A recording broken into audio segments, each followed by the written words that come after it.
Today we're going to explore one of rock and roll's coolest guitars. The player is Billy Corgan.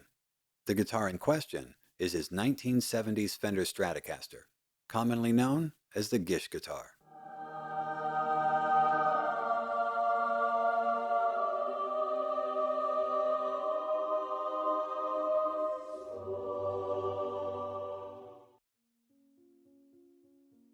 In 1988, Billy Corgan was living in Chicago after his band The Marked had broken up. While working in a record store, Billy met James Iha, Darcy Retzky, and Jimmy Chamberlin and formed the Smashing Pumpkins. The Smashing Pumpkins have released 11 studio albums selling tens of millions of copies, and Billy Corgan's signature guitar tone, which was created with his Fender Stratocasters, is one of the most instantly recognizable guitar tones in the world. Though Billy has played a variety of Strats over the years, one of his favorites and most famous Strats is known as the Gish Strat, and that's what we'll be exploring today.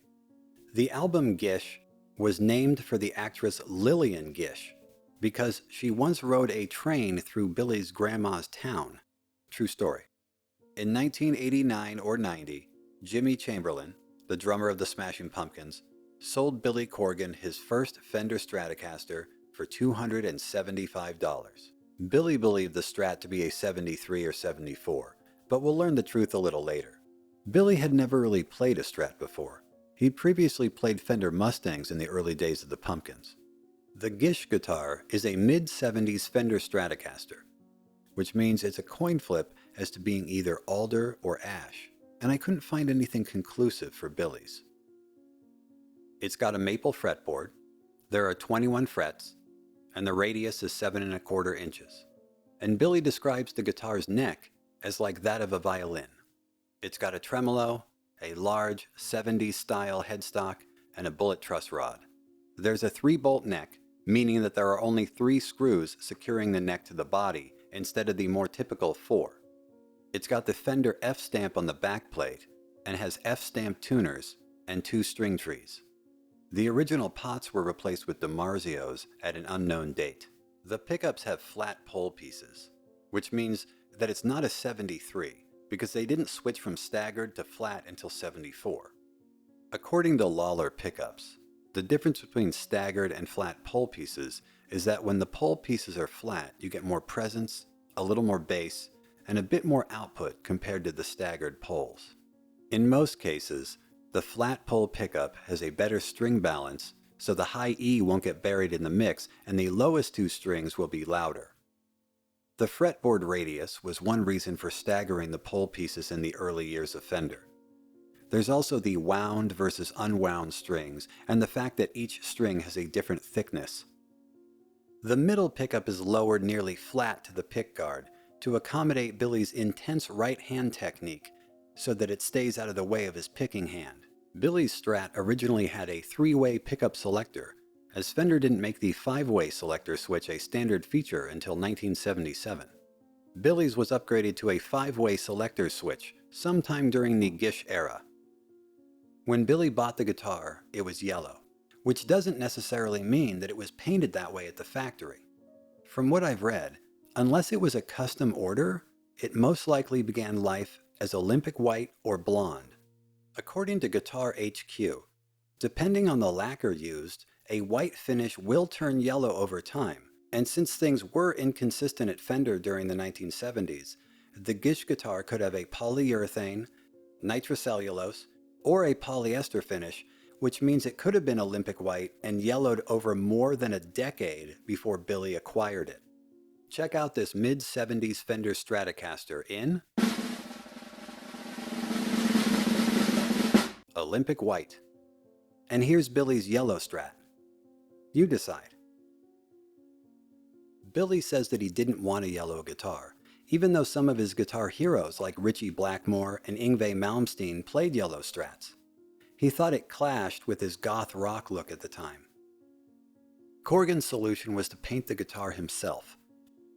According to Billy, so one day I just took some paint out, and I'm no artist, but I painted it the way I liked it.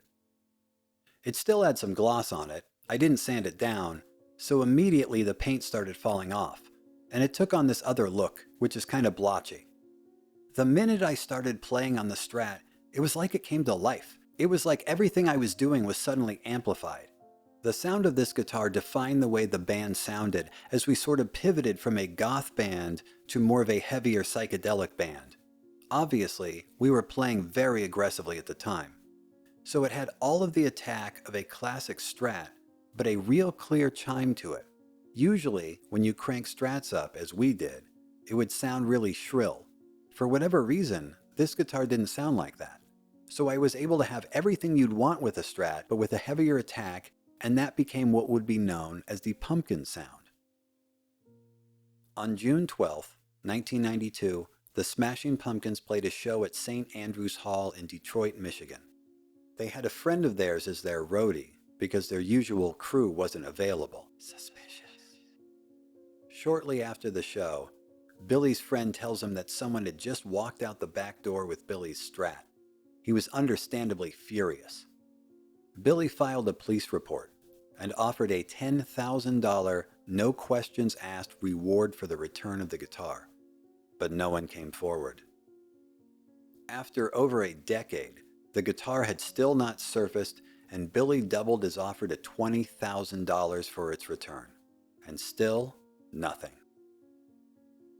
In 2019, Billy received a message saying, "I think I know where your guitar is.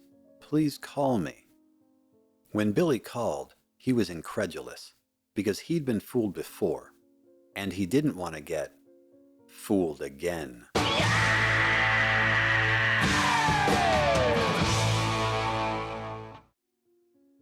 But the woman on the line sounded credible to Billy.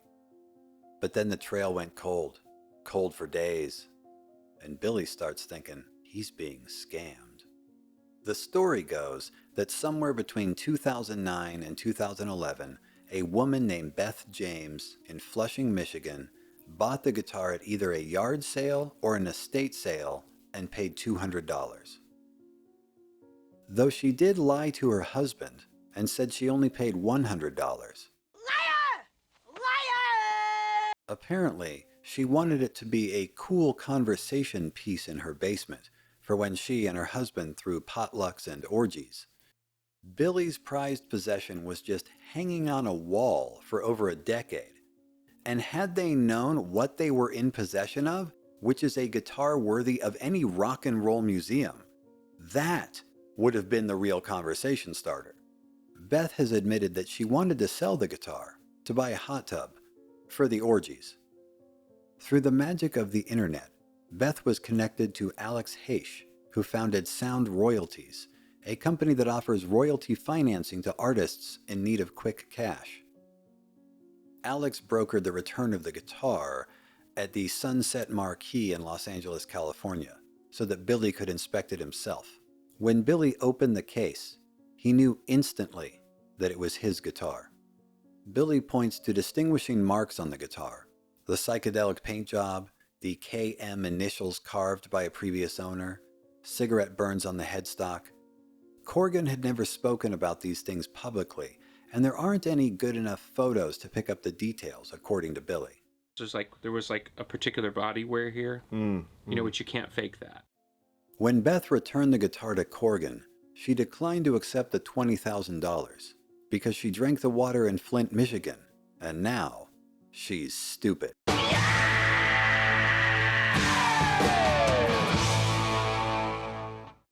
Seriously, lady, if a rock star offers you $20,000 just to return a guitar, you take the money and run. That was back in 2019 before, I'll bet with the massive unemployment, inflation, and all the other crap going on, she's kicking herself for not taking that sweet, sweet cash. Now Corgan's got the guitar and the money, so old Billy wins again.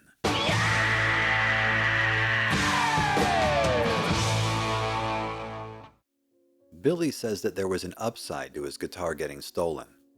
According to Billy, strangely, because the guitar was stolen, I had to go out and buy new guitars. I gotta say, I don't think that's strange. I think that's just what happens when someone steals your guitar. You have to go buy a new one. Those guitars became the sound of Siamese Dream and Melancholy. I'm not trying to say the person who stole the guitar did me a favor, but I was forced to innovate, and it did send me in a different direction. The message from Billy is clear. If you have the opportunity to steal a famous guitar, do it. It helps them find a new sound and write better music. It's really a public service, actually. Once reunited with the guitar, Billy took it to a man named Jeff Benge, who was a Chicago-based guitar luthier, to get it fixed up. According to Jeff, the serial number on the 3-bolt neck plate suggests it's a 1976 model. However, the pickups were stamped December 30, 1975, so it was started in 75 and finished in 76. Jeff returned the guitar to its former glory and gave it a refret. About 10 years after Billy bought the guitar from Jimmy Chamberlin, he received a phone call from someone who said that the guitar wasn't actually Jimmy's to sell in the first place. Apparently, Jimmy had borrowed the Strat from one of his friends and sold it to Billy. But Jimmy's friend wasn't mad at all and said that he felt happy that Billy had used the guitar to make music and didn't even ask for it back. See how stealing a famous guitar is a good thing? According to Billy, that's the guitar's circuitous history. Jimmy procured it, and somebody procured it from me, and now it's back. This guitar has a certain magical mystery to it. It changed the fortune of my life, so that's why I felt it would come back to me. It was like the talisman or something, like in Lord of the Rings. It was meant to come back to me. Now you know the true story of one of rock and roll's coolest guitars. Thanks for watching this nonsense. Please like, share, and subscribe. And have a great day.